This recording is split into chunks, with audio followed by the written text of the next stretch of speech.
سيد الكونين صلى الله عليه وعلى آله وصحابه وأتباعه أجمعين ليلا ونهارا في الطرفين. فقد قال الله تعالى في كلامه المجيد وبرهانه التوحيد জবান খুলে পড়েন আউযু বিল্লাহি মিনাশ শাইতানির রাজিম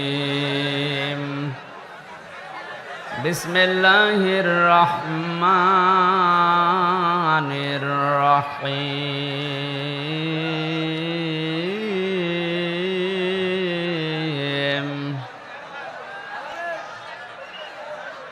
وَإِذِ ابْتَلَى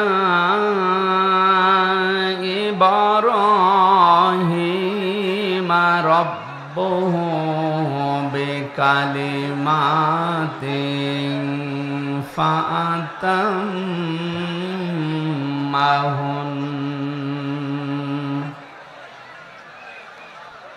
قَالَ إِنِّي جَاعِلُكَ لِلنَّاسِ إِمَامًا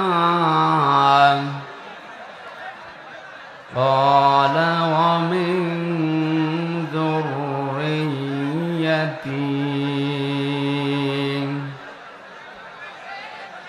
قَالَ لَا يَنَالُ عَهْدِ الظَّالِمِينَ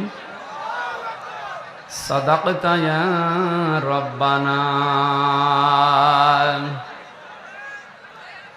عن عبد الله بن مسعود رضي الله تعالى عنه قال قال النبي صلى الله عليه وسلم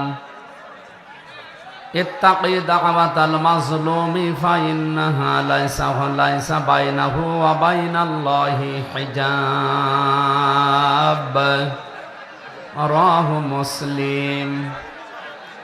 وقال تعالى في شان رسوله إن الله وملائكته يصلون على النبي يا أيها الذين آمنوا صلوا عليه وسلموا تسليما.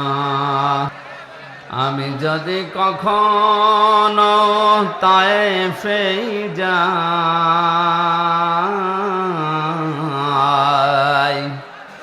বলবো মাটিকে ডেকে নবীজির খুন ঝরল কোথায়, বলে দাও তাই আজ আমাকে প্রতিশোধের দাবানল জ্বালাবো হেথায়। বালাগাল উলা বিকামালিহি কাশাফাদ দুজা বিজামালিহি হাসনাত জামিউ খিসালিহি সাল্লু আলাইহি। होनाए फूल तो बुलबुल का तरन्नुम भी न हो, जब दहर में कलियों का तबस्सुम भी न हो। बलगल उला बिकमालिही कशफद दुजा बिजमालिही حسنت جميع خصاله صلوا عليه وآله। আলহামদুলিল্লাহ। চাঁদপুর জেলার হাজীগঞ্জ থানার অন্তর্গত অলিপুর সিদ্দিকিয়া হাফিজিয়া মাদ্রাসা ও এলাকাবাসীর উদ্যোগে 2 দিন ব্যাপী ঐতিহাসিক তাফসিরুল কোরআন মাহফিলের সমাপনী রজনীর স্বনামধন্য সভাপতি, বিশিষ্ট ব্যবসায়ী, সমাজসেবক, আমার আরাফাতের ভাই আলহাজ মোহাম্মদ জাহিদ ইকবাল পাঠান, আতালাল্লাহু উমরাহু ওয়া বারাকাল্লাহু ফি হায়াতি, বলেন আমিন। মাহফিলের প্রধান অতিথি শাইখুল মাশায়েখ, সাবেক প্যানেল চেয়ারম্যান, চাঁদপুর জেলা পরিষদ, যুগ্ম সাধারণ সম্পাদক, হাজীগঞ্জ উপজেলা আওয়ামী লীগ, বড় ভাই জনাব আলহাজ মোহাম্মদ জসিম উদ্দিন, বিশেষ অতিথি জনাব ইউসুফ প্রধানিয়া সুমন, চেয়ারম্যান 5 নম্বর হাজীগঞ্জ সদর ইউনিয়ন পরিষদ, মঞ্চে বসা ওলামা ইকরাম, সামনে বসা মুসলমান ভাইরা, পর্দার আড়ালের সম্মানিতা মা এবং বোনেরা, প্রশাসনের ভাইরা, বিশেষ অতিথি হিসাবে যাদের নাম এখানে দেখতে পাচ্ছি, বিশেষ করে বীর মুক্তিযোদ্ধা নৌ কমান্ডো সৈয়দ আহমদ মজুমদার, জনাব সিদ্দিকুর রহমান পাঠান, জনাব মাসুদুর রহমান মিজি, জনাব মোজাম্মেল হক শিপন, জনাব দেলাওয়ার হোসেন সরদার, জনাব সোহরাব হুসাইন, আরফানা লাকা যিকরক। সম্মান মর্যাদা শুধু দুনিয়া না, আমরা আখেরাতেও চাই।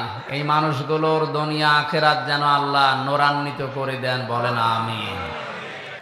দল মত জাতি বর্ণ ধর্ম নির্বিশেষে এ রাতের বেলা কোরআন শোনার জন্য যারা এসেছি, খুশি হয়ে বলছি আলহামদুলিল্লাহ। নবীজি বলেন, লা তুহসা আজাইবুহু ওয়া লা তুবলা গারাইবুহু ফীহি মাসাবিহিল হুদা ওয়া মানারিল হিকমা। যে কোরআন তোমরা শুনতে এসেছো, কোনদিন এর আশ্চর্যকারিতা গণনা করে শেষ করা যাবে না। দিন যত যাবে কোরআনের আশ্চর্য তত বাড়তে থাকবে, আবিষ্কার হবে। আলা তবলা গারাইবুহু, কিয়ামত পর্যন্ত এ কোরআনে কারীম কোনোদিন পুরাতন হবে না, পুরাতন মনেও হবে না। যার অন্তর, যার হৃদয় যত বেশি স্বচ্ছ থাকবে, পরিষ্কার থাকবে, কোরআন তার কাছে তত নতুন মনে হবে। ফিহি মাসাবিহিল হুদা, এটা হেদায়েতের মশাল। কোরআনে কারীম যদি কাউকে হেদায়েত দিতে না পারে, পথ দেখাতে না পারে, বুঝবেন ওর কপালে আর হেদায়েত নেই। আল্লাহ রাব্বুল আলামিন বলেন, আলিফ লাম মিম যালিকাল কিতাবু লা রাইবা ফীহি হুদাল লিল মুত্তাকিন। আল্লাহ পাক বলেন, এই একটা কিতাব, এর ভেতরে ভুল সন্দেহ তো দূরের কথা, সন্দেহের লেশ পর্যন্ত নেই। এটা পথ দেখাবে আমার মুত্তাকি বান্দাদের। চাঁদপুরবাসী খুব খেয়াল করেন আয়াতের দিকে। কিতাব শব্দ দেওয়ার আগে আল্লাহ পাক আলিফ লাম দিয়েছেন। এখানে কথা বন্ধ করেন ভাই, কথা নিজে শোনে না, অন্যকে শুনতেও দেয় না। এটা তো গানের অনুষ্ঠান না, কথাও চলবে, গানও চলবে। কোরআনে কারীম শোনার জন্য আল্লাহ নিয়ম দিয়েছেন, ওয়াইদা কুরিয়াল কুরআনু ফাসতামিউ লাহু ওয়া আনসিতু লাআল্লাকুম তুরহামুন। কোরআন যখন শুরু হয়ে যাবে তখন চুপ থাকবা, শুনবা, দুইটাই ফরজ। লাআল্লাকুম তুরহামুন, আশা করা যায় তোমাদের উপর আমার রহমত নাজিল হবে। এখানে রহমত নাজিল করতে হলে চুপ থাকা লাগবে, শোনা লাগবে। কেউ যদি কথা বলে ডিস্টার্ব করেন, আপনার কবিরা গুনাহ হবে। এ নির্দেশ কার? সুতরাং এই দুইটা শর্ত আগে মানেন। চুপ থাকবেন, শুনবেন। খুব বেশি সময় না, সর্বোচ্চ 1 ঘন্টা 10-15 মিনিট কথা বলবো এই আয়াত থেকে। আমাদের আলোচনার সাবজেক্ট হচ্ছে আমাদের জাতির পিতা হযরত ইব্রাহিম আলাইহিস সালামের জীবনের 50টা পরীক্ষা। আমরা তার সন্তান হিসাবে এ পরীক্ষা আমাদের জীবনেও সামনে আসতে পারে বা আসবে। আমরা যেন তার মতো টিকে থাকতে পারি, পাশ করতে পারি, সে কথাগুলো আমরা কোরআন এবং হাদিস থেকে জেনে বাস্তবে মিলাবো ইনশাআল্লাহ।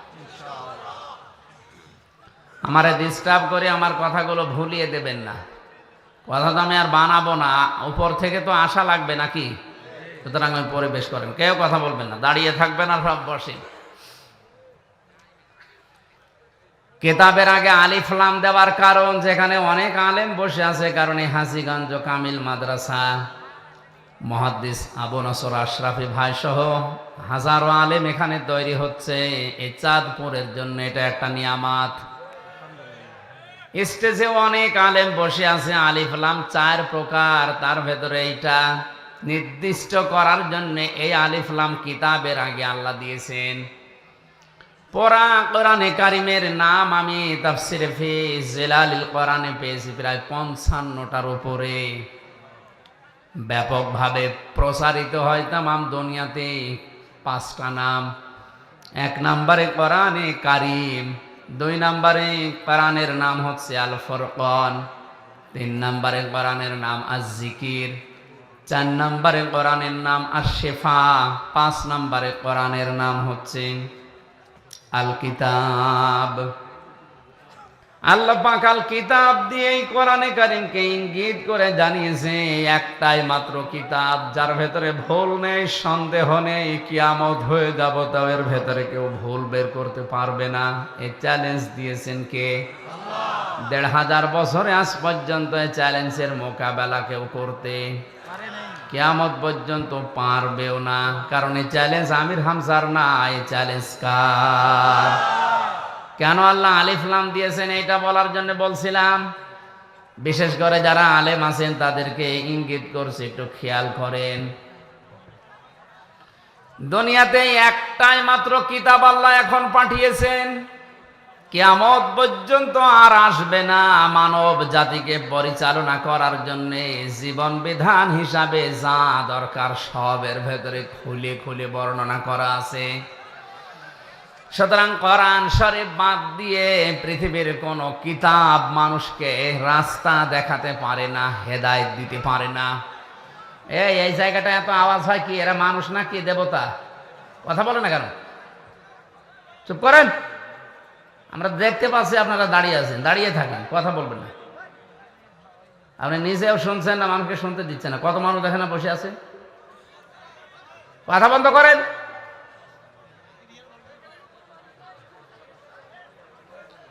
এই এলাকায় স্বেচ্ছাসেবক 2-1 বেশি করে দেন তো। মানুষের বিবেক না থাকলে কি করা যাবে?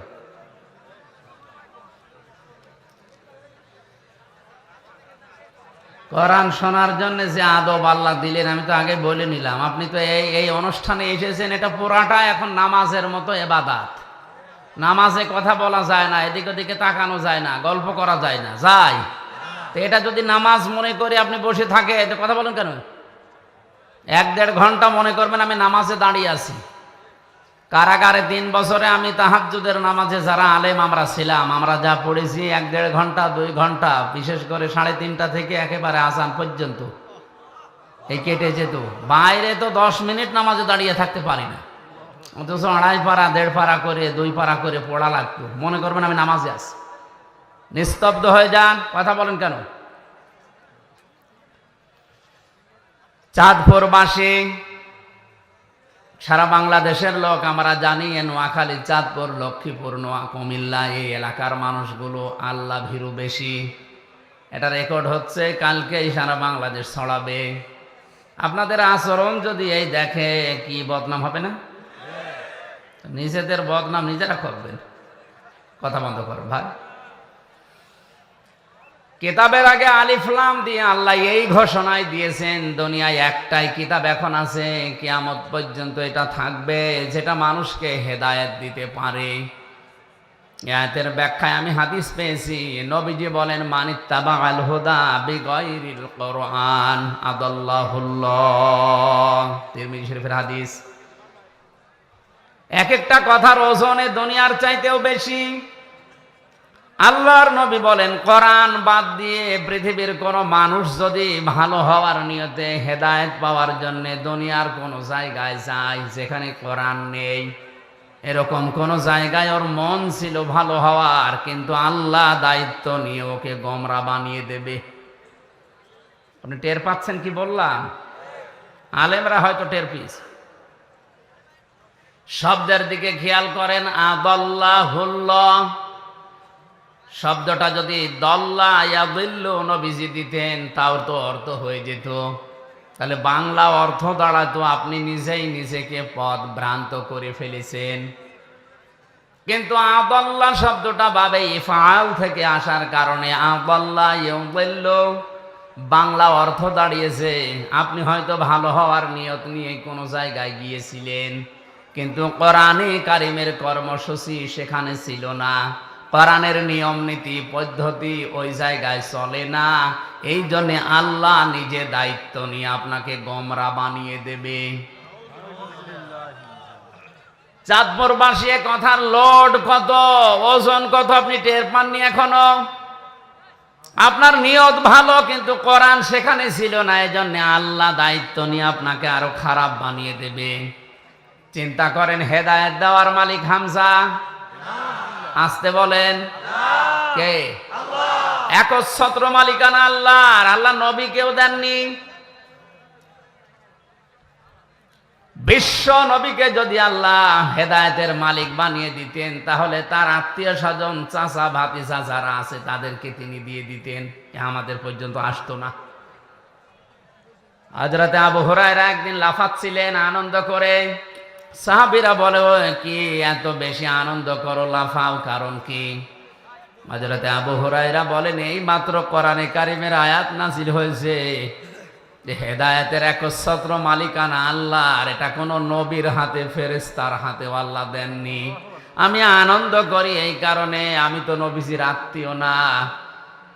যদি আত্মীয়, যদি নবীর হাতে আল্লাহ হেদায়েতের চাবিকাঠি দিয়ে দিত, আমি আবু হুরায়রা পর্যন্ত আসতো না। কারণ তার নিজের আত্মীয় স্বজন যারা আছে তাদেরকে দিয়ে তিনি জান্নাতে নিয়ে চলে যেতেন, আমি বাদ পড়ে যেতাম। যেহেতু আল্লাহর হাতে আছে, এই জন্য আমি আনন্দে আছি। কোরআনে কারীম জানিয়েছে, বিশ্ব নবী মুহাম্মদুর রাসূলুল্লাহ নিজে তার চাচা যেদিন মারা যায় আবু তালিব, মাথার পাশে বসে বসে বলছিলেন, ইয়া আম্মি আবি তালিব, লা ইলাহা ইল্লাল্লাহ হাজ্জুল লাকা ইনদাল্লাহি ইয়াউমাল কিয়ামাহ, রাহুল বুখারী। নবীজি বললেন, চাচা আপনার জোরে বলা লাগবে না, শুধু কানের কাছে মুখটা নিয়ে আস্তে করে বলেন, লা ইলাহা ইল্লাল্লাহ। তাওহীদের স্বীকৃতিটা দেন, রিসালাতের স্বীকৃতি যেটা আমার মুহাম্মদুর রাসূলুল্লাহটা বলার দরকার নেই, ওটা আপনি আমি মেনে নিলাম। শুধু আল্লাহর এই স্বীকৃতিটা আপনি আমার কানের কাছে জোরেও বলা লাগবে না, আমার কানের কাছে মুখ নিয়ে বলেন।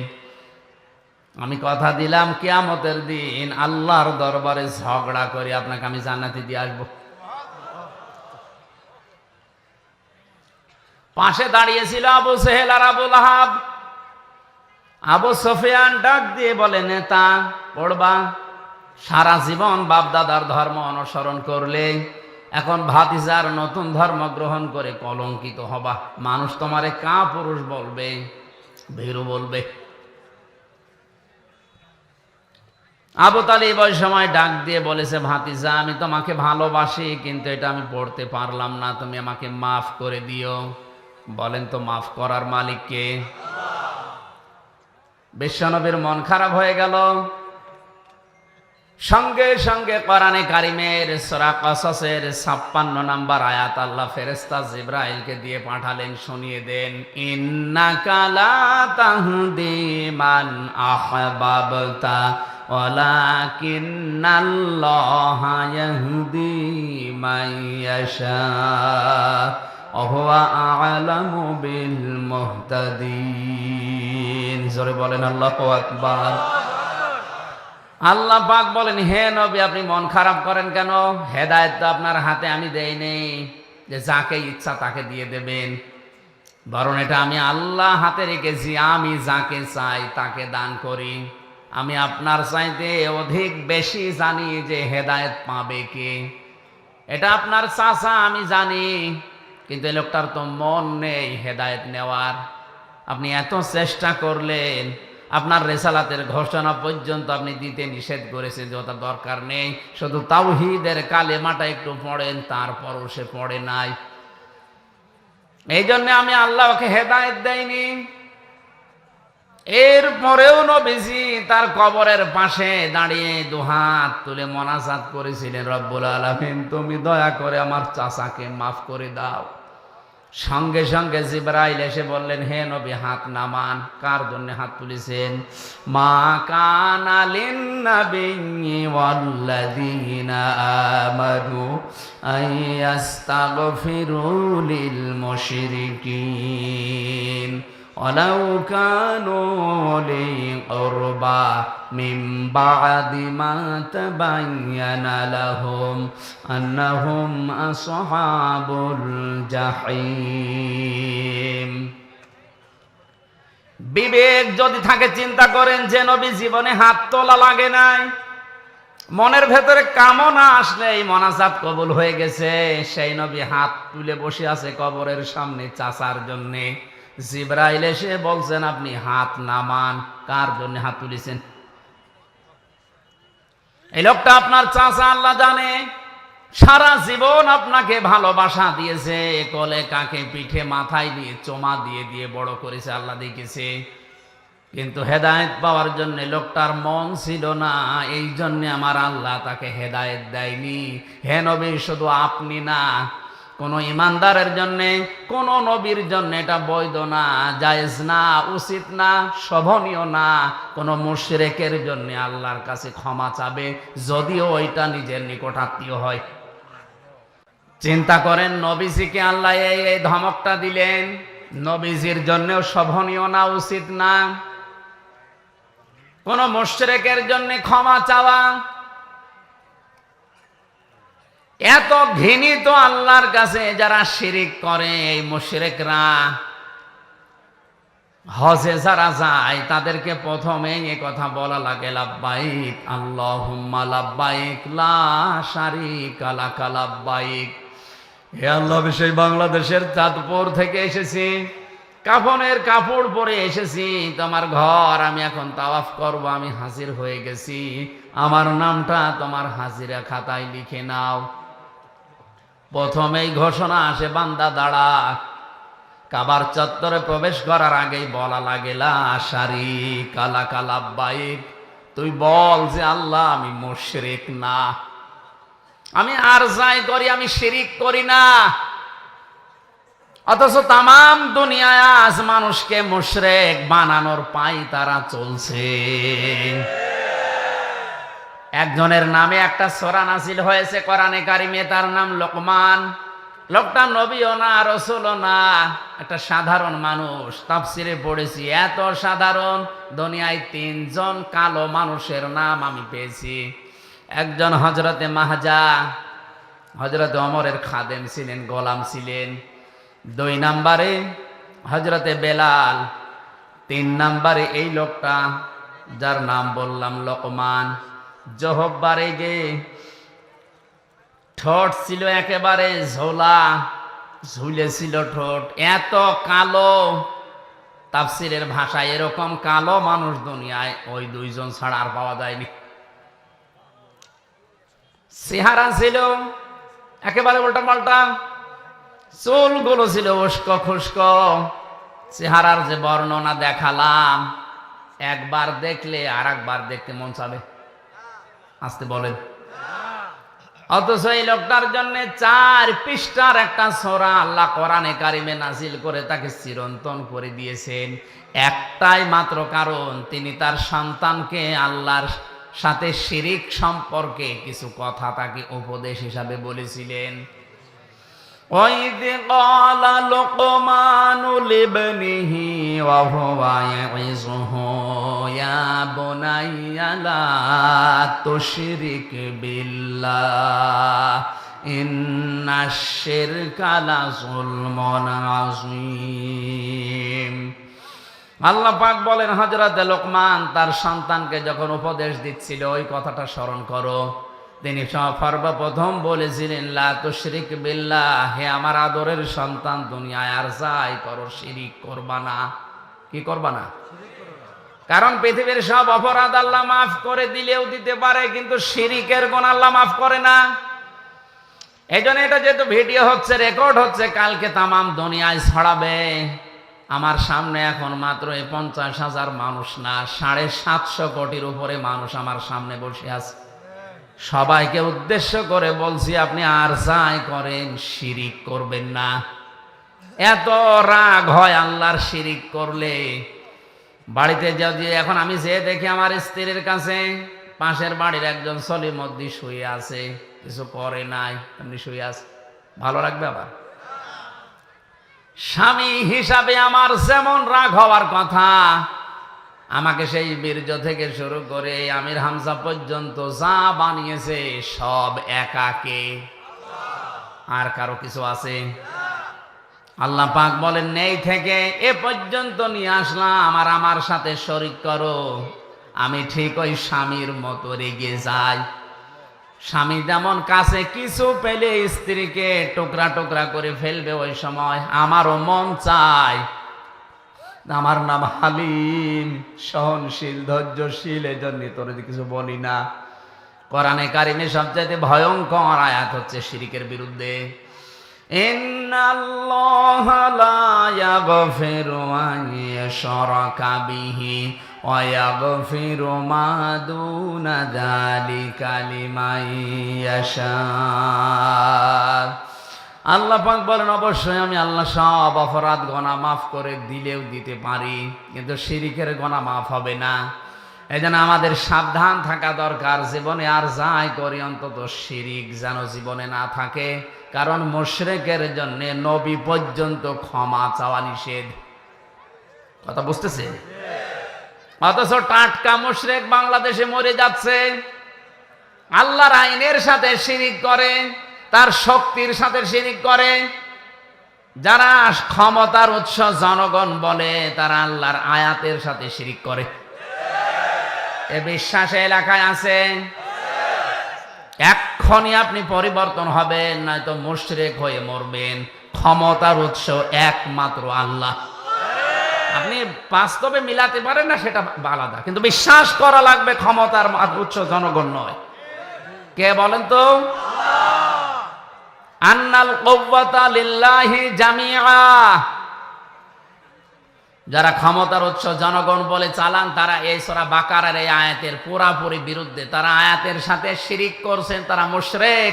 মারা গেলে আমির হামজা না, কাবার ইমাম সুদাইসি না, নবীজি এসে দোয়া করলো আপনার জন্য কবুল হবে না যদি মুশরিক হয়ে কেউ মারা যায়। হেদায়েত দেওয়ার একচ্ছত্র মালিকানা যেহেতু আল্লাহর, এই ক্ষমতা আল্লাহ কোরআনে কারিমকে দিয়েছেন। এই জন্য আমাদের সাবধান থাকা দরকার। কোরআন যেখানে নেই, ওই দল যদি আমার বাবাও প্রতিষ্ঠা করে, ওই দলে আমি যাব না। ওই দলে যদি আমি ভালো হওয়ার নিয়তেও যাই, আমাকে খারাপ বানিয়ে দেবে। আসতে বলো। যেই পীরের দরবারে কোরআন শরীফ চলে না, কোরআনের নিয়ম নীতি নেই, ওই দরবারে যদি আমি ভালো হওয়ার নিয়তেও যাই, আমাকে গোমরা বানিয়ে দেবে কে? এর বাস্তব উদাহরণ কুষ্টিয়ার লালনের মাজার। এই এলাকা থেকে হাজারো মানুষ যাচ্ছে ওখানে, যেহেতু কোরআন ওখানে চলে না, কোরআনের নিয়ম নীতি ওখানে নেই, ওখানে মানুষের তৈরি করা কিছু বানানো নিয়ম চলে।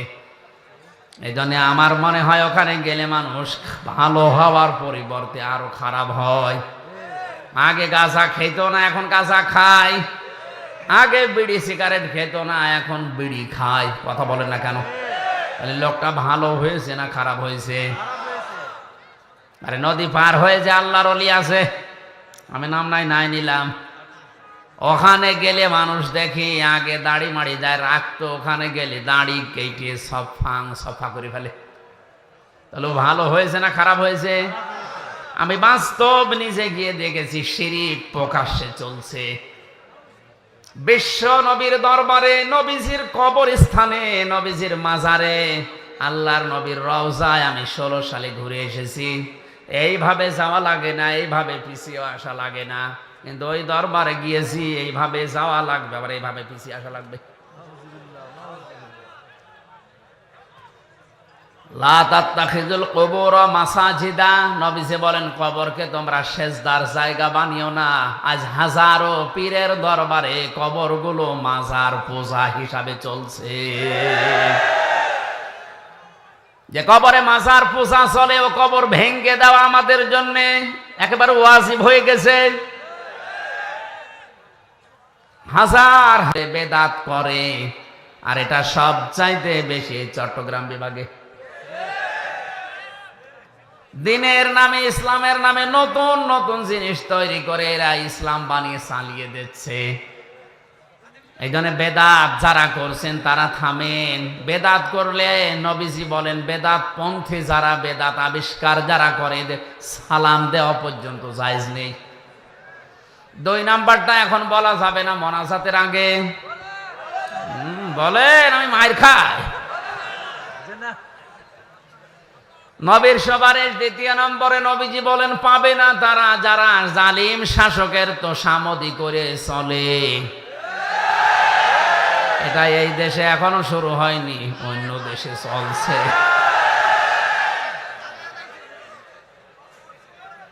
জালিমদের তোষামদি করে যারা চলবে, এরা নবীর সুপারিশ পাবে না। আজকে হাসিগঞ্জের জামে মসজিদে গিয়ে যদি দেখেন, ইমাম সাহেব দাড়ি গোপ কেটে একেবারে সফা করে ফেলেছে। আপনি নামাজ পড়তে যাবেন, কি বলবেন? হুজুর আপনি দাড়ি কাটলেন কেন? ইমাম সাহেব যদি বলে, বেটা তোরও তো দাড়ি নেই। মুসল্লি বলবে, হুজুর দাড়ি কেটে মুসল্লি হওয়া যায়, ইমাম হওয়া যায় না। কথা বলেন না কেন? আপনার বিবেকের কি একটু নাড়া দেয় না? মাত্র হাসিগঞ্জের মতো জায়গার একটা ইমাম দাড়ি কেটেছে, এই জন্য আপনি নামাজ পড়তে রাজি না, অথচ আপনার নিজেরও দাড়ি নেই। এর পেছনে নামাজ হবে না আপনি এই মনে করে পড়ছেন না, অথচ দাড়ি গোপ কেটে একটা লোক বিশ্ব ওলির দাবি করছে, মানুষ পঙ্গপালের মতো গরু ছাগল নিয়ে ছড়ছে। আর এই কথা বলতে গেলে বলে ও পীর বিরোধী। ও কি পীর? টাটকা শয়তান। হাজীগঞ্জের মতো এতটুকু জায়গার মসজিদের ইমাম সাহেবের দাড়ি না থাকলে যদি নামাজ পড়তে কেউ রাজি না হন, বিশ্ব বলি যে লোকটা প্রতিদিন সফা করে, ওরে আপনি বিশ্ব বলি মনে করলেও গুনাহ হবে।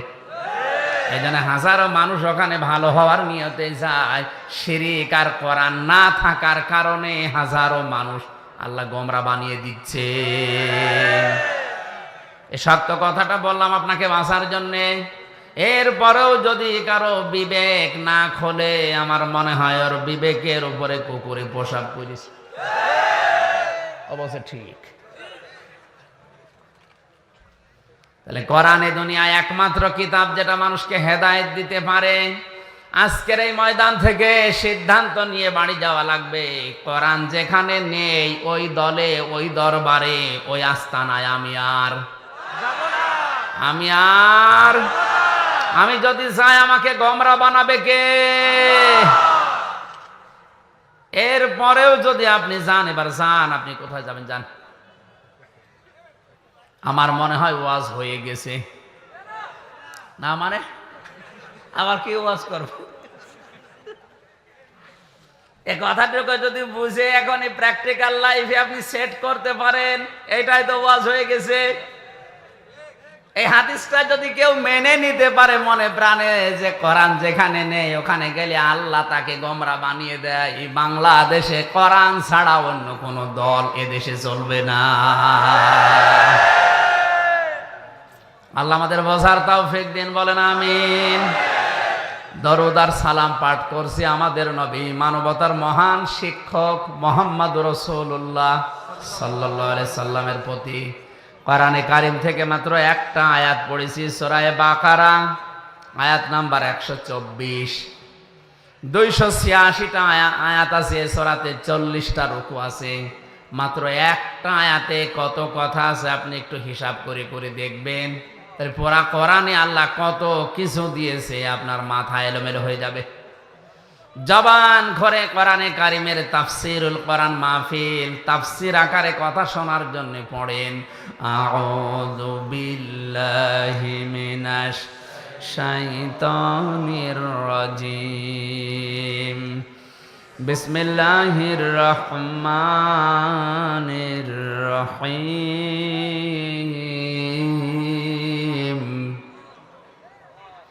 وإذ ابتلى إبراهيم ربه بكلمات فأتمهن قال إني جاعلك للناس إماما قال ومن ذريته قال لا ينال عهد الظالمين।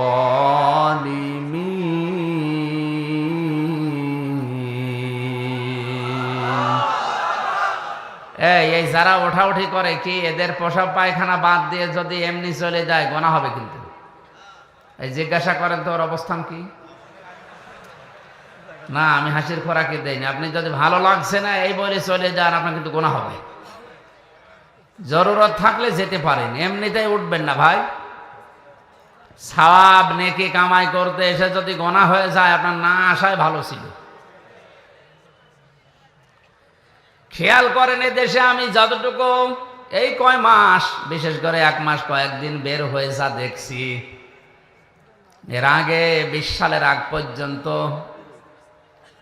বিশ্বের কয়েকটা দেশে আমি যতটুকু পেয়েছি তাফসির মাহফিল লেখা থাকে ঠিক, কিন্তু তাফসির হয় 5 প্রকার। যে যেই দেশে বাস করে ওই দেশে সরকারি তাফসির হয়, এটা হয়। বেসরকারি তাফসিরও হয়, খানকার তাফসির হয়।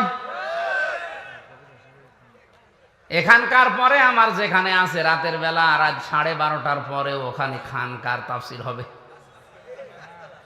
4 নম্বরে হয় নাটকীয় তাফসির, যেটাই ব্রাহ্মণবাড়িয়া কুমিল্লা এলাকায় চলে। আন্দাজে তাফসির মাহফিল নাম দিয়েছে। নাটকীয়তা করে কোরআনে কারিমের মঞ্চগুলো তারা হাসির পাত্র বানিয়ে ফেলেছে। কথা বলেন না কেন? অথচ কোরআনে কারিমের এই ময়দানগুলো, এই মঞ্চগুলো, এটা আমানতের জায়গা, এটা মেম্বরের একটা আমানত আছে। এই জায়গাটা যারা হাসির খোরাকি বানিয়ে মানুষের কাছে উপস্থাপন করে, আল্লাযীনা ইত্তাখাযু দীনাহুম লাহওয়াও ওয়া লাইবা ওয়া গাররাতুহুমুল হায়াতুদ দুনিয়া। সূরা আরাফের 51, 50, 51 নম্বর আয়াতে আল্লাহ জানিয়েছেন যে মানুষগুলো দুনিয়ায় আল্লাহর দ্বীনকে খেল তামাশা বানিয়ে ফেলেছে, এদেরকে দুনিয়ার জীবন ধোঁকায় ফেলে রেখেছে। কিয়ামতের দিন আল্লাহ তাদেরকে ভুলে যাবে যেমন তারা দুনিয়ায় কোরআনকে ভুলেছিল। ওরা তাফসির মাহফিলের নাম দিয়ে কোরআনে কারিমকে এমন ভাবে উপস্থাপন করছে নাটকীয় ভাবে, জেনারেল শিক্ষিত মানুষগুলো মনে করছে ইসলাম মনে হয় এরকমই। কথা বলছে না কেন? এই জন্য তাদের আহ্বান জানাবো, আপনারা এই মঞ্চের যে আমানত আছে, এই মেম্বরের যে আমানত আছে, এগুলো ঠিক রাখেন। দুনিয়ার স্বার্থে মত্ত হয়ে এই ময়দানটা কলুষিত করবেন না। 5 নম্বরে হয় দরকারি তাফসির, কোরআনিক তাফসির, যেটা বাংলাদেশ, ভারত, পাকিস্তানে খুব কম। কথা বলে না কেন? আমাদের উপরে যায় আসুক না কেন, আমরা কোরআনে কারিমিক তাফসির যেটা দরকারি, যেটা ওইটা করব। আল্লাহ ঘোষণা দিচ্ছেন, ওয়াইয ইবতালা ইব্রাহিম রাব্বুহু বিকালিমাতিন ফাতাম্মাহুন্না।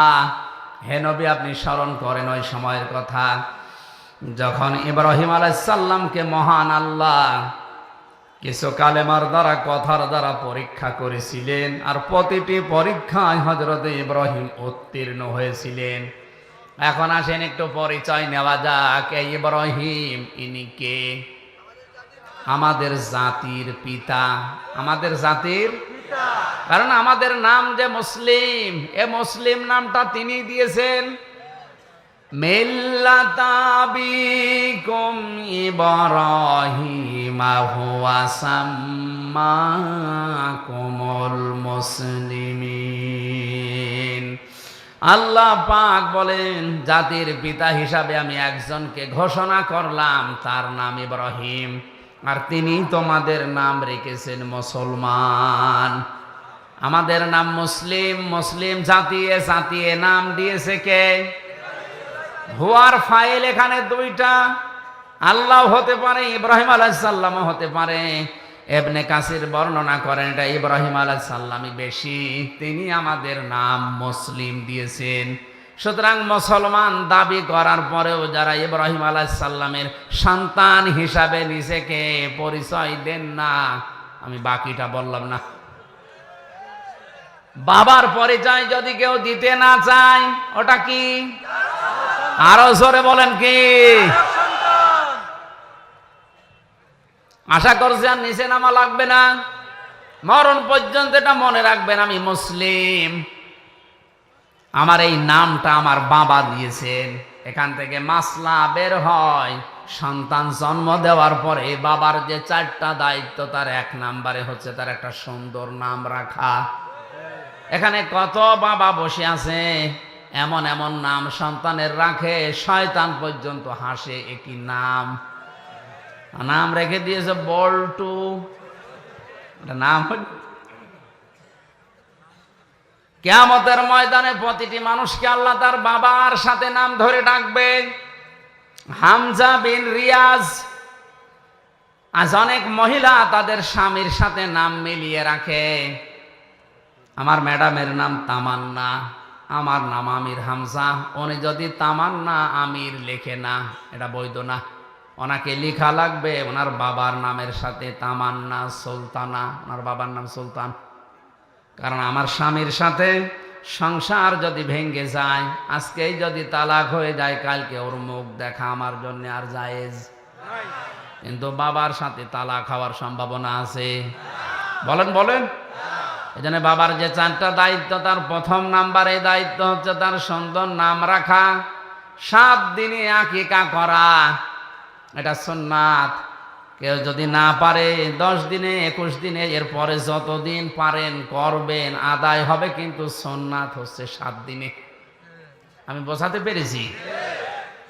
3 নম্বরে তাকে দিনের জ্ঞান শিক্ষা দেওয়া লাগবে, এটা বাবা মার দায়িত্ব।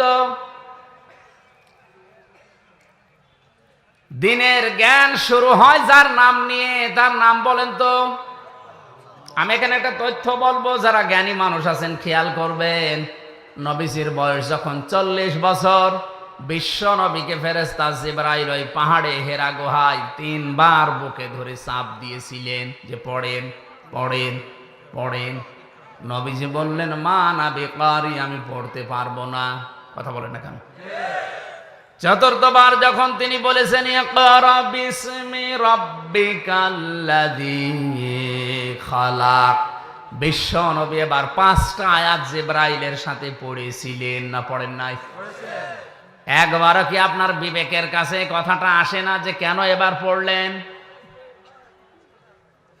বিশ্ব নবী ওই সময় জিজ্ঞাসা করেছিলেন, ভাই জিবরাইল, তুমি এতক্ষণ কেন বললে না যে বিইসমি রাব্বিকাল্লাযী খালাক, পড়া লাগবে আমার রবের নামে?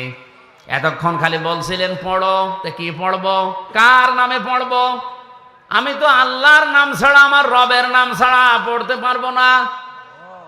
সুতরাং শিক্ষা ব্যবস্থায় বাংলাদেশে যারা দায়িত্বে আছেন, 96% মুসলমান এখানে বাস করে, আল্লাহ বাদে কারো নামে আমরা পড়তে চাই না।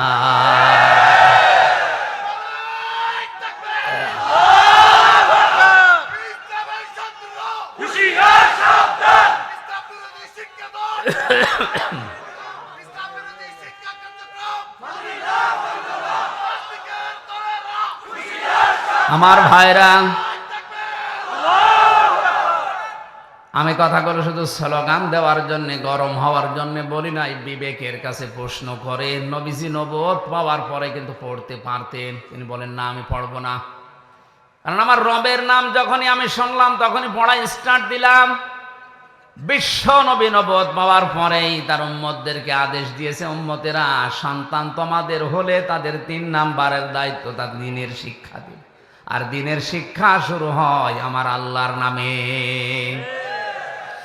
যে বইয়ের শুরুতে বিসমিল্লাহির রহমানির রহিম থাকে না, ইকরা বিইসমি রাব্বিকাল্লাযী খালাক থাকে না, ইন্নাদ-দীনা ইনদাল্লাহিল ইসলাম থাকে না, ওই পড়া মুসলমানেরা পড়বে কিনা ভেবে দেখা উচিত। কথা বলেন না কেন? শিক্ষা গ্রহণ করার পরে মানুষ যদি মানুষ না হয়ে জানোয়ার হয়ে যায়, ওইরকম শিক্ষায় শিক্ষিত না হওয়াই ভালো। বাংলাদেশ সহ বিশ্বে যত জায়গায় ঘুরেছি, কোরআনে কারিমের শিক্ষা যাদের ভেতরে আমি পেলাম, বাস্তবে ওই ছোটবেলায়ও যারা কোরআনের শিক্ষা কমও পেয়েছে, তারা বড় হয়ে যত বড় জায়গায় উঠেছে, তাদের ওই ছোটবেলার কথাটা মনে আছে। ঝিনাইদহ জেলার টিয়নো, ওই 20 সালের আগে আমি এক বাড়িতে খেতে গেলাম, যে দেখি চা দিয়েছে, পিরিজ নেই, শুধু কাপ। আমি হেসে ফেলেছি, কিন্তু জ্ঞানী মানুষ বুঝতে পেরেছে, বলছে হুজুর আপনি কেন হাসেন? আমি বুঝি, চা দিয়েছি শুধু কাপে, পিরিজ নেই। একটা পিরিজ দিয়েছিল কিন্তু ভাঙা, এই কারণে আপনি হাসেন। আপনি হয়তো জানেন না, গতকালকে আমি যদি এই সোমবার গেল, গতকালকে যদি একটা ফাইলে সই করতাম, 5 লাখ টাকা আমার হাতে দিয়েই দিয়েছিল। কিন্তু ছোটবেলায় আমি কোরআনে কারিম পড়েছিলাম যে ঘুষ খাওয়া যাবে না। ওই আয়াত আমার সামনে সব সময় এসে দাঁড়িয়ে বলে যে যত কঠিন পরিস্থিতি হোক, ঘুষ খাওয়া যাবে না। এরকম পিরিচ একটা না, 1000টা পিরিচ আজকে আমি কিনতে পারতাম। বলেন তো, কোরআনের শিক্ষা থাকার কারণে লোকটা মানুষ হয়েছে না জানোয়ার? আর এটা যাদের ভেতরে নেই, যে মানুষগুলো শিক্ষিত হচ্ছে, আমি বাস্তব প্র্যাকটিক্যাল লাইফের কথা বলছি। এত বড় বড় দাড়ি, মাথায় টুপি দিয়ে পাগড়ি মাথায় আছে, হাতে তসবিহ টিপতেছে। আমি গেলাম বিশ্ববিদ্যালয়ে সার্টিফিকেট নিয়ে আসছি, আমারে বলছে হামজা তাড়াতাড়ি করো। হুজুর আমি তো তাড়াতাড়ি করছি। তাড়াতাড়ি করো, আমি জামাত ধরবো জোহরের নামাজের। আল্লাহ হুজুর আমি তো তাড়াতাড়ি করছি, আমিও গাড়ি ধরবো। মাথা নিচু করে বলছে 2000 টাকা বের করো। তো আপনি জামাত ধরবে? কিসের জামাত ধরবেন আপনি? আপনার মাত্র 15 মিনিট লাগবে জোহরের নামাজ পড়তে, আর সরকার আপনার কাছে 8টা ঘন্টা কিনে নিয়েছে। আমাদের এই ছেলে মেয়েরা যারা আসবে তাদের সই করে সিল মেরে আপনি দিয়ে দেবেন সার্টিফিকেট। এইটা আপনার নামাজ, এটা আপনার জামাত। কথা বলেন না কেন? 2000 টাকা বের কর মানে আমি জানি যে এর কাছে আমার সার্টিফিকেট পাওয়া যাবে না, এই জন্য আমি আজ তুলিও না, এই কারণ ও থাকতে দেবে না। বলেন তো, যে লোকটা টিয়নো, তার দাড়ি নেই, গোপ নেই, টাই শার্ট প্যান্ট পরে, কিন্তু ছোটবেলায় কোরআনের সুদের আয়াত, ঘুষের আয়াতটা তার সামনে এসে দাঁড়ায়। এই লোকটা এই লাইনের না ভেষ ধরেছে। জেনারেল শিক্ষিত মানুষ ভেষ ধরে আজকে দাড়ি রেখে জব্বা গায়ে দিয়ে পাগড়ি মাথায় দিয়ে তসবিহ টিপতেছে, বলছে 2000 টাকা বের করো। তাহলে এও তো শিক্ষিত, ওইটাও শিক্ষিত। কোরআনে কারিমের শিক্ষা থাকার কারণে ওটা মানুষ হয়ে গেছে, আর কোরআন না থাকার কারণে এটা সুরত সিরতে ঠিক আছে, জানোয়ার হয়ে গেছে। এই চোখে দেখেছি ওস্তাদ ওযু করছে, ছাত্র পানি ঢেলে দিচ্ছে পায়ে। আমি এই চোখে এইটাও দেখেছি, ওস্তাদ ক্লাস নিচ্ছে, ছাত্র স্যান্ডেল দিয়ে পিটাচ্ছে। বিশ্ববিদ্যালয়ে অনেক জায়গায় অনেকেই সকালবেলা কুলি করে মদ দিয়ে। এই জন্য জাতিরে আজকে ভেবে দেখা উচিত যে শিক্ষা ব্যবস্থায় শিক্ষিত হয়ে যদিও মানুষ না হয়ে জানোয়ার হয়ে যায়, ওর চাইতে ওর ভ্যান চালানো ভালো।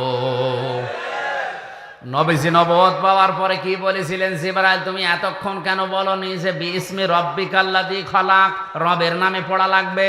তাহলে আমি এতক্ষণ অপেক্ষা করতাম না, কারণ রবের নামে পড়লেই মানুষ মানুষ হয়। আশা করছে আমার নিচে নামা লাগবে না, আপনি বুঝেছেন? এটা শুধু আমার একার কথা না, এদেশের 18 কোটি মানুষের মনের কথা হয়তো অনেকেই মুখ ফুটে বলতে পারে না। কথা বলে না কেন? হযরত ইব্রাহিম আলাইহিস সালাম, তাকে মহান আল্লাহ 50টা পরীক্ষা দুনিয়ায় করেছিলেন। 50টা পরীক্ষার ভেতরে আমি তার জীবনী থেকে তাফসির থেকে তুলেছি ঈমান সম্পর্কে মহান আল্লাহ তাকে পরীক্ষা করেছিলেন 10টা। কয়টা? 10টা। দুনিয়ায় আমাদের অনেকের ঈমান এখন আছে না নেই? পৃথিবীর প্রতিটি জিনিস ভেঙে যাওয়ার সিস্টেম আছে, ভালো করে খেয়াল করেন। মানুষ অজু করলে অজু ভেঙে যায় 7টা কারণে। কয় কারণে? আরো জোরে বলেন। মানুষ নামাজ পড়তে দাঁড়িয়েছে, নামাজও ভেঙে যায় 19টা কারণে। কয় কারণে? মানুষ রোজা রাখে, রোজাও ভেঙে যায় 2 কারণে। কয় কারণে? বলেন বলেন। হজ করতে যায়, হজ নষ্ট হয়ে যায়, ভেঙে যায় 5টা কারণে। মানুষের যে ঈমান আছে এই ঈমানও ভেঙে যায়, নষ্ট হয়ে যায় 10টা কারণে। কয় কারণে? হযরত ইব্রাহিম আলাইহিস সালামকে আল্লাহ ঈমানের পরীক্ষায় এই কারণে নিয়েছিলেন। কয়টা? আরো জোরে। জোর হলো না। 2 নম্বরে আমলের পরীক্ষা নিয়েছিলেন তাকে 30টা। কয়টা? আমলের পরীক্ষাগুলো আমি শুধু থিওরি বলে দিচ্ছি, বাড়িতে যে দরকার হয় আমি যদি বিস্তারিত বলতে না পারি মেলাবেন। সূরা তাওবার ভেতরে 112 নম্বর আয়াতে আছে 10টা। সূরা মুমিনে আছে, মুমিনুন 18 পারায় 1 থেকে 10 নম্বরে, এখানে 10টা। সূরা আহজাবের 35 নম্বর আয়াতে আছে 10টা। এই 30টা তার জীবনে যতদিন তিনি বেঁচে ছিলেন আমল যত করেছিলেন এই 30টা পরীক্ষা তার জীবনে আমলে ছিল। 3 নম্বরে তার ফিতরাত বা স্বভাব সম্পর্কে পরীক্ষা করেছিলেন আল্লাহ 10টা। এই তথ্যগুলো মারেফুল কোরআন এবং তাফসিরে হাক্কানি থেকে আমি নিয়েছি। এবার আমরা একটা করে তাফসিরে প্রবেশ করছি। কারণ কি? আল্লাহ পাক ইব্রাহিম আলাইহিস সালামকে ঈমানের পরীক্ষা নেওয়ার যে ধারাবাহিকতা, প্রথমেই তার পরীক্ষা নিয়েছিলেন তারকা দিয়ে। কি দিয়ে? ফালাম্মা জান্না আলাইহিল লাইলু রাআ কাওকাবা ক্বালা হাযা রাব্বি ফালাম্মা আফালা ক্বালা লা উহিব্বুল আফিলিন। আমি বিস্তারিত বলার জন্য না, শুধু থিওরিগুলো বলে দিলাম। সূরা আনআম 76 নম্বর আয়াতটা বাড়ি যেয়ে দেখবেন হযরত ইব্রাহিমকে আল্লাহ ঈমানের পরীক্ষা নেওয়া আরম্ভ করেছিলেন তারকা দেখে। উনি মনে করেছিলেন এইটা হয়তো আমার দেবতা বা আমার খোদা হবে, আমার মালিক। কিন্তু দিন শেষে যখন ওটা ডুবে যায়, রাতের বেলা যখন ওটা ডুবে যায়, তিনি বললেন যেটা ডুবে যায় ওইটা আমার মালিক হতে পারে না, আমি তার কাছে তাকে ভালোবাসি না। এরপরে চন্দ্র দেখেছিলেন, সূর্য দেখেছিলেন। 3টা পরীক্ষার পরে হযরত ইব্রাহিম নবী বলেছিলেন ফালাম্মা ফালাত ক্বালা ইয়া কওমি ইন্নী বারিউম মিম্মা তুশরিকুন। হে আমার জাতির লোকেরা, তোমরা আজ তারকা পূজা করো, তোমরা চন্দ্র পূজা করো, সূর্য পূজা করো, কেউ দরগা পূজা, কেউ দুর্গা পূজা, কেউ বিভিন্ন গাছ পূজা, মাটি পূজা, আগুন পূজায় ব্যস্ত আছে। আমি সব কিছু থেকে মুখ ফিরিয়ে নিজেকে মুক্ত ঘোষণা করলাম। তিনি ওই সময় একটা দোয়া করেছিলেন। তার সন্তান হিসাবে আমরা অনেকেই মনে করি এটা জায়নামাজে দাঁড়ানোর দোয়া না, ওটা জায়নামাজে দাঁড়ানোর দোয়া না, ওটা কোরআনে কারিমের সূরা আনআমের ৭৯ নম্বর আয়াত। জবান খুলে যারা মুখস্থ আছে পড়েন, ইন্নী ওয়াজ্জাহতু ওয়াজহিয়া লিল্লাযী ফাতারাস সামাওয়াতি ওয়াল আরদা হানিফাও ওয়া মা আনা মিনাল মুশরিকিন।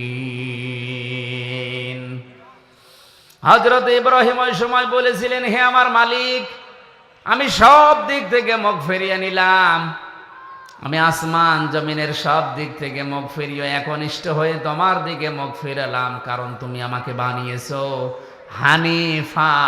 আমি একনিষ্ঠ ভাবে তোমার দিকে ঘুরে আসলাম। ওমান আমিনাল মুশরিকিন, আমি ঘোষণা দিচ্ছি আমি কিন্তু মুশরিক না। আমার প্রথম কথা ছিল আপনি আর যাই করেন শিরিক করবেন না, কারণ এটা আমাদের জাতির পিতার প্রথম শিক্ষা তিনি ইমানের প্রথম পরীক্ষায় বলেছিলেন, আল্লাহ আমি কিন্তু মুশরিক না। জোরে বলেন আল্লাহু আকবার। ইব্রাহিমের সন্তান যারা দুনিয়ায় একদিকে গেলেও আমরা শিরিক।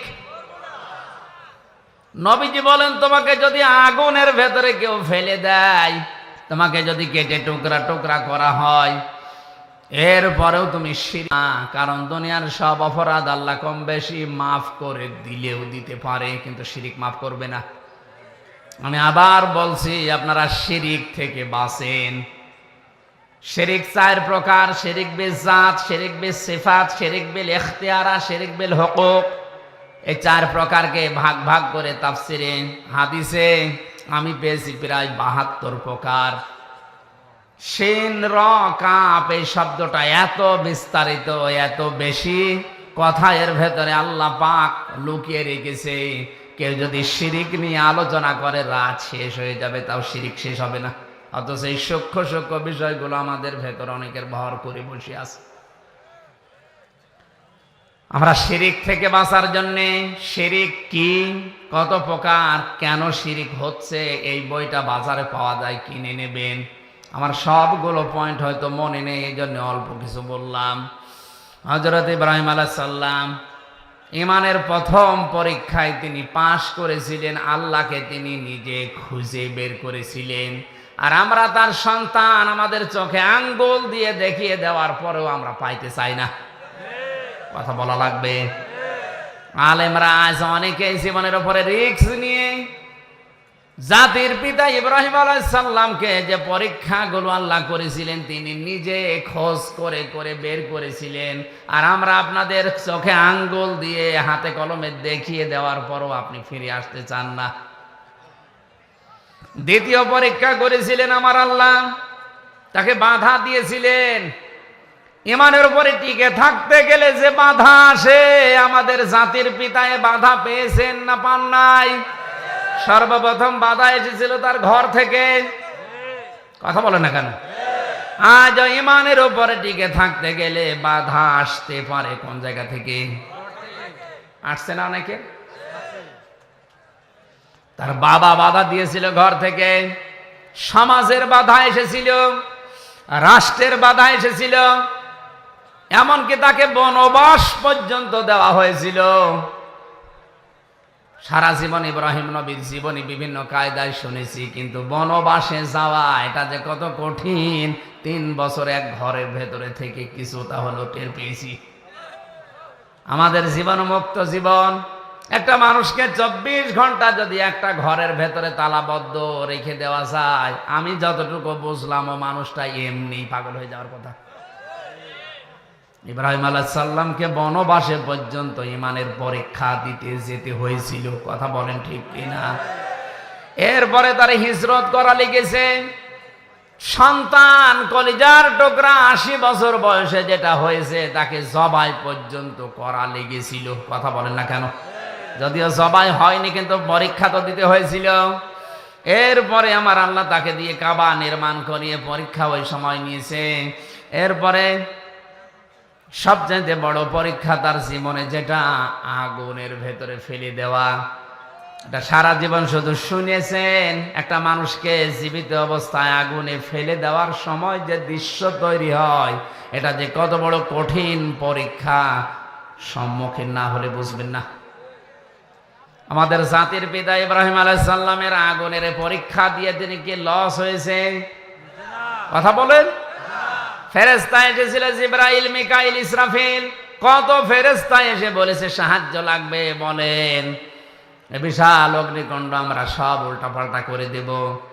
ইব্রাহিম আলাইহিস সালাম ওই সময় তিনি বলেছিলেন, আমি এমন কোন অন্ধ আল্লাহর ইবাদত করি না যিনি তার বান্দাকে আগুনে পড়ে থাকতে দেখার পরেও কিছু মনে করে না।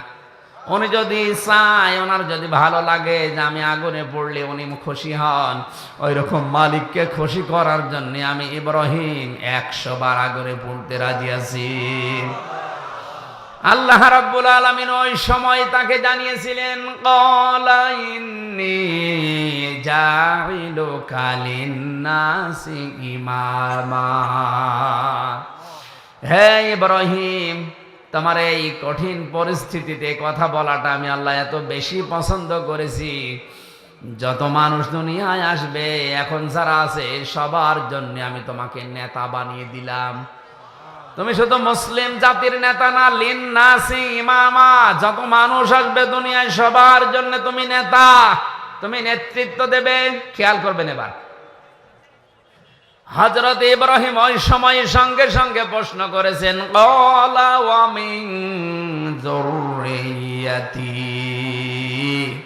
হে আল্লাহ, এই নেতৃত্ব দেওয়ার গুণাবলী এটাকে শুধু আমি একাই পেলাম নাকি কিয়ামত পর্যন্ত আমার সন্তানাদি যারা আসবে এরাও এই দায়িত্ব পাবে? আল্লাহ পাক সাফ জানিয়েছেন, ক্বালা লা ইয়ানালু আহদিজ যালিমিন, হে ইব্রাহিম, পাবে তোমার সন্তানদের ভেতরে তারা নেতৃত্ব দিতে পারবে, নেতা হতে পারবে, কিন্তু জালেম যারা তাদের জন্য আমার কোনো ওয়াদা নেই। এনালু এটা মজারে, বর্তমান, ভবিষ্যৎ, প্রেজেন্ট, ফিউচার। জালেমদের জন্য নেতৃত্ব দেওয়া জায়েজ নেই, নেতা হওয়া জায়েজ নেই। অথচ তামাম দুনিয়ায় যারা জালেম এরাই নেতৃত্ব দিচ্ছে আর আমাদেরকে ফতোয়া দিচ্ছে। নবীজি বলেন, ইত্তাকি দাওয়াতাল মাজলুম ফাইন্নাহা লাইসা বাইনাহু ওয়া বাইনাল্লাহি হিজাব। হে আমার উম্মতেরা, আর চাই করো মজলুমের বরদোয়া থেকে বেঁচে থাকবা, কারণ মজলুম যখন বরদোয়া করে তার ভেতরে আর আল্লাহর ভেতরে কোনো পর্দা থাকে না। বাংলার মানুষেরা আপনার হাতে পায়ে ধরে বলছে, 3 বছর কারাগারের জীবনে আমি যা দেখলাম এই দেশে সব চাইতে বেশি হচ্ছে এখন জুলুম। হাজারো মানুষ এই অন্ধপ্রকোষ্ঠে জুলুমের শিকার হয়ে বসে আছে, অথচ কিছুই জানে না। সব চাইতে ভয়ঙ্কর আয়াত আমার কাছে কোরআনে কারিমের সূরা শূরা 25 নম্বর পারা 6 নম্বর পৃষ্ঠা 13 নম্বর লাইনের 42 নম্বর আয়াতটা মনে হয়েছে। আল্লাহ পাক বলেন, ইন্নামাস সাবিলু আলাল্লাযীনা ইয়াযলিমুনান নাস ওয়া ইয়াবগুনা ফিল আরদি বিগাইরিল হক উলাইকা লাহুম আযাবুন আলীম।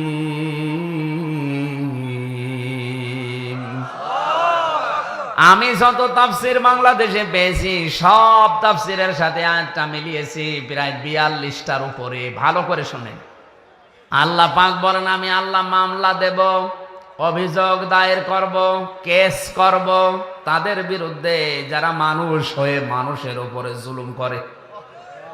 বাংলার মুসলমানের এখানে ইয়াজলিমুনান নাস, ইয়াজলিমুনাল মুসলিমুনা নেই, যে মুসলমানদের উপরে যারা জুলুম করছে।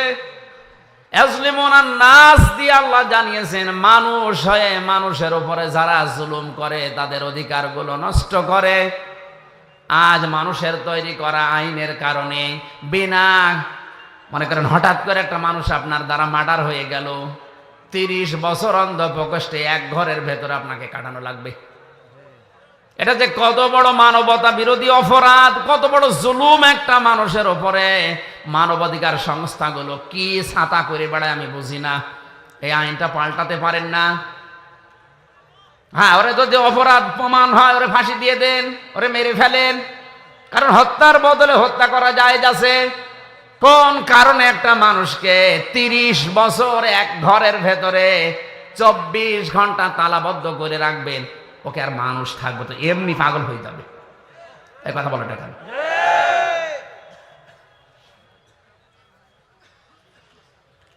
আর এই কাজটা বেশি করে যারা বউ মার্ডার করে তাদের। অধিকাংশ আমার মনে হয় 100 জনের প্রায় 30 জন তো হবেই। 100 জনের 30 জন, ওখানে 10,000 মানুষ ছিলাম আমরা। 100 জনের 30 জন এই মামলার আসামি, বউ মার্ডার, শুধু বউ মার্ডার। এই জন্য ওখানে টুকে টুকে রেখেছিলাম। বাইরে এসে এই 1 মাসের ভেতরে আমি 2টা বইও করেছি, যে দাম্পত্য জীবনে কলহ এবং তার সমাধান কি দেওয়া যায়। কারণ অধিকাংশ মানুষ এই হঠাৎ করে যে কোনো কারণে রাগের মাথায় বউ মেরে ফেলে, 30 বছর এক ঘরের ভেতরে কাটানো লাগে। আর একটা মানুষ জেলে গেলে শুধু সে নিজে জেল খাটে, তার পরিবার ধ্বংস হয়ে যায়। কথা বলেন না কেন? সুতরাং কোনো কারণে যেন এরকম কোনো অকারেন্স করে ফেলবেন না। এই জন্য বইটা আপনি নিয়ে যাবেন, স্ত্রীকে পড়াবেন, নিজের জন্য আর একটা নেবেন। দুইটা লিখেছি, একটা পুরুষের একটা মহিলাদের। বই শেষ হয়ে গেছে, 100টা আছে, এখানে আছে। মঞ্চে থাকলে যাদের লাগে শিক্ষিত মানুষরা নিয়ে যাবেন, এটা দরকার, খুবই দরকার। আসলে বাস্তবে তো দেখে আসলাম কি কান্নাকাটি করে একটা মানুষ। হয়তো যে কোনো কায়দায় বউটা মেরে ফেলেছে, এখন 30 বছর এক ঘরের ভেতরে তারা থাকা লাগবে। বলেন একটা মানুষের ওপরে কত বড় জুলুম এটা। আপনি থেকে দেখেন তো, 10 দিন একটা ঘরের ভেতর তালাবদ্ধ, এমনি পাগল হয়ে যাবে।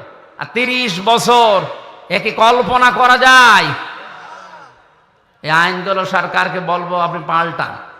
সে ব্রিটিশ আমলের এই আইন দিয়ে চলছে, এগুলো পাল্টালে অনেক কিছু সংশোধন করা দরকার। জেল কোর্টে অনেক নিয়ম নীতি সেই ব্রিটিশের চলছে। আমার ভাইরা, এই আয়াত দিয়ে আল্লাহ প্রমাণ করেছেন আমি আল্লাহ নিজে মামলা দেব তাদের বিরুদ্ধে যারা মানুষের ওপরে জুলুম করে। আপনি হিসাব করেন আল্লাহর মামলার আসামি কিনা। এই আয়াত পড়ার পরে আমার যেটা মনে হয়, বাংলাদেশে এখন হাজারো মানুষ আল্লাহর মামলার আসামি। আমি সহ অনেকে যারা নিরপরাধ ভাবে জীবন থেকে 3টা বছর, 10টা বছর, 15 বছর নষ্ট করে দিল, আপনি তো আল্লাহর মামলার আসামি। আমি নাই আপনার মামলার আসামি। আমার মামলার আয়ু একজন মাদারীপুরের, একজন বাগেরহাটের। এরা নাই আমার মামলার আয়ু, এরা মামলার বাদী। আর আপনি আমার উপরে জুলুম করে আপনি আল্লাহর মামলার, আপনি টের পাচ্ছেন কি বলছি আমি? হাজার হাজার লক্ষ লক্ষ মানুষ এই দেশে এখন বিভিন্ন কায়দায় আল্লাহর মামলার আসামি হয়ে অলরেডি বসে আছে। আল্লাহ আমাদের হেফাজত করেন, বলেন আমিন। এই জন্য জালেমদের জন্য নেতা হওয়া, নেতৃত্ব দেওয়া, রাজনীতি করা জায়েজ। আরো জোরে বলেন জায়েজ। এই আয়াত আমি বানালাম। ইব্রাহিম নবীর ফিতরাত সম্পর্কে আল্লাহ 10টা পরীক্ষা নিয়েছিলেন। আমি পেয়েছি তার মাথার ভেতরে 5টা। নবী ইব্রাহিম আলাইহিস সালাম মাথায়, নাকের ভেতরে তিনি পানি দিতেন। বিজ্ঞানী শব্দ নিয়ে গবেষণা করে জানিয়েছে, দিনে রাতে 5 থেকে 6 বার যদি কেউ নাকে পানি দেয়, সারাদিন সারা রাতে যে জার্মগুলো নাক দিয়ে প্রবেশ করে, মহান আল্লাহ নাকি পানি দেওয়ার কারণে বের করে দেয়। এরপরে কুলি করতেন তিনি, মুখের ভেতরে যে জার্মগুলো তৈরি হয় সারাদিন সারা রাতে, কুলি করলে এটা দূর করে দেয়। ইব্রাহিম আলাইহিস সালামের ফিতরাত ছিল, স্বভাব ছিল এইটা। 3 নম্বরে তিনি মেসাক করতেন। 4 নম্বরে তার গোঁফ দাড়ি তিনি কাটতেন। দাড়ি কাটা জায়েজ আছে, কিন্তু 1 মুষ্টির পরে। এই যে শব্দটা এরা কালকে বানাবে। আমি যে প্রথমে বললাম দাড়ি কাটা জায়েজ আছে, এই পরে যে বলেছি ওইটা কেটে দেবে, কেটে ছড়াবে যে আমির হামজা বলেছে দাড়ি গোঁফ কাটা জায়েজ আছে। আমি কি ওইটা শেষ করেছি? 1 মুষ্টির পরে কাটেন, অসুবিধা নেই। যারা বিভিন্ন জায়গায় আমার নামে আমার এই খণ্ডিত বক্তব্যগুলো নিয়ে ভিডিও বানাচ্ছে, বিশেষ করে আমার এই তাহেরি ভাই, এই নোরে বাংলা নামে একজন আছে চট্টগ্রামের, আরো বিভিন্ন হুজুররা এই কাজগুলো করছেন কোন কারণে? 1.5 ঘন্টা 2 ঘন্টা বলে কথা বলি, পুরাটা তো দেন না, 1.5 মিনিট দেয়। এই যে যদি, কিন্তু, অথবা, এইগুলো বাদ, প্রথম শব্দটা দিয়ে ওরা কালকে দেখেন ভিডিও বানাবে বলি। এখানে যারা ইউটিউবার আছেন, এই যে কাট দেওয়া আছে, এগুলো ছাড়া উল্টা পাল্টা করেন না ভাই। আপনার কারণে আমার জীবন থেকে 3টা বছর গেল। আবার যদি উল্টা পাল্টা করে আমারে আটকিয়ে রেখে আপনার লাভ আছে?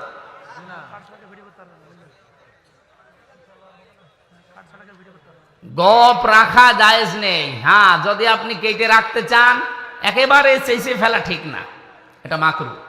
একেবারে চেঁচে ফেলা ঠিক না। যদি অবস্থান একেবারে না থাকে, উপায় না থাকে, তাহলে চাষে, কিন্তু একেবারে ছোট ছোট করে রাখবেন। আর দাড়ি 1 মুষ্টির পরে কাটা জায়েজ আছে। দাড়ি এই যে এতটুকু, এই শক্ত জায়গাটা, এই শক্ত জায়গাটা দাড়ি, এইটুকু দাড়ির অংশ না। এমনকি এই যে এই জায়গাটাও দাড়ির অংশ না। কথা বুঝতেছেন? এইটা যদি কেউ কেটে ফেলে সৌন্দর্যের জন্য জায়েজ আছে। কেউ যদি তার সৌন্দর্যের জন্য এটা রেখে দেয়, তাও জায়েজ আছে। কিন্তু এটা নিয়ে মতভেদ আছে আলেমদের। এইটা দাড়ির অংশ না, এই নরম জায়গাটাও দাড়ির অংশ না। দাড়ি হচ্ছে এই শক্ত জায়গাটুকু। আমি আবার বলছি, এই দেখেন এই শক্ত জায়গাটুকু দাড়ি। কিন্তু রাখতে হবে এক মুষ্টি পরিমাণে। এরপরে যদি কেউ কেটে ফেলেন, সেটে ফেলেন, অসুবিধা নেই। এর আগে ছাড়লে কাটলে আপনার গোনা হবে। এরপরে তিনি তেল ব্যবহার করতেন মাথায়, শরীরে। আজ অনেকে তেল ব্যবহার না করে যুবক সাজতে চায়। আমি অনেকগুলো কথা এখানে ছিল, বলতে পারলাম না, এই বয়স্ক এবং বাচ্চারা আছে এই জন্য। 5টা করেছিলেন তার শরীরের, এই নাভি থেকে শুরু করে খতনা করেছিলেন, নাভির নিচের লোম পরিষ্কার করেছিলেন, ঢেলা কলব ব্যবহার করতেন, নখ কাটতেন এবং বগল পরিষ্কার করতেন। হযরত ইব্রাহিম আলাইহিস সালাম আমরা যার সন্তান হিসাবে দাবি করি, তিনি এই পরীক্ষাগুলো জীবনে দিয়ে আল্লাহর কাছে এত দামি হয়েছিলেন। তার নামই হচ্ছে খলিল। নাম কি? খলিল বলা হয় এমন বন্ধুকে, যেই বন্ধু আল্লাহর জন্য সব কিছু করতে পারে।